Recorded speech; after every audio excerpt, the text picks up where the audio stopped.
Welcome to ClubhouseNews.com. You're tuned in to Clubhouse News Weekend for the week ending Saturday, June 4th, 2016. I'm Ken. And I'm Chloe. The man who called himself the greatest boxing legend and three-time heavyweight champion, Muhammad Ali, died this past Friday at the age of 74 after a more than 30-year battle with Parkinson's, a disease which affects your speech and motor skills. Ali was not just a great boxer or superstar athlete. Ali was an inspirational and often controversial figure who transcended sports and was in the 1960s and 1970s probably the most recognizable person on the planet. Not only the champion of the whole world, but better than all of those before me. Born Cassius Marcellus Clay Jr. on January 17, 1942 in Louisville, Kentucky, Ali learned to box at the age of 12 when his bicycle was stolen. Even then, he wanted to put a whooping on the behind of whoever stole his bike. Well, Ali may have never found the bike thief, but he became one of the greatest boxers that ever lived.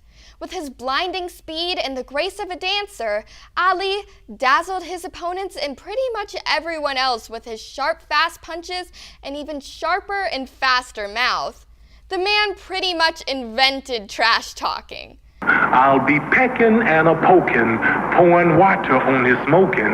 Then this might shock and amaze you, but I will destroy Joe Frazier. The then Cassius Clay won the Olympic gold medal for the USA in the Rome 1960 Olympics, but later threw his gold medal into a river when he wasn't allowed to eat at a restaurant because of something called segregation, where people were separated by the color of their skin.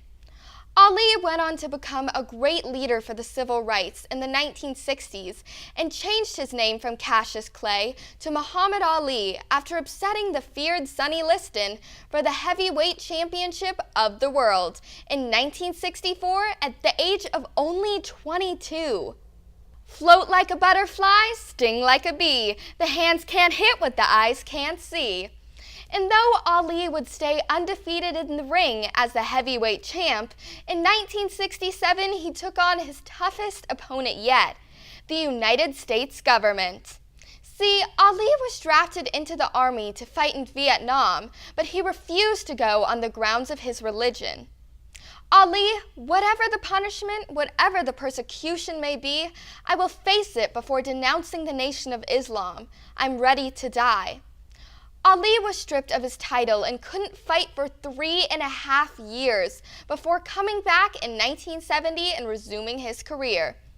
Over the next decade, he'd regain the heavyweight title by knocking out the undefeated and feared George Foreman, who you may know from the George Foreman Grill.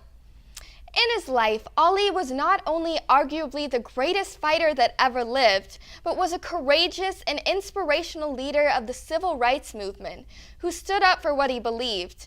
And while Parkinson's may have silenced his voice years ago, his spirit never was, and Ali shall be remembered by many as simply the greatest. Rest in peace, champ. He's too ugly to be the world champ. The world champ should be pretty like me.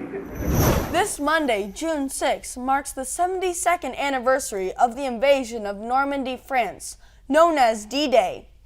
On June 6, 1944, more than 160,000 Allied troops landed along the 50-mile stretch of the French coastline to fight Nazi Germany on the beaches of Normandy, France. Stand out of your weapons.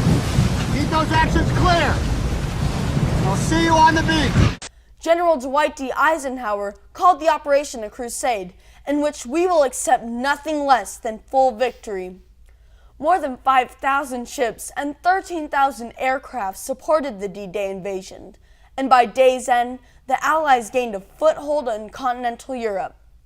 Though the cost in lives on D-Day was high, with 9,000 Allied soldiers either killed or wounded, their sacrifice opened the path for more than 100,000 Allied soldiers to eventually defeat Adolf Hitler's Nazi troops.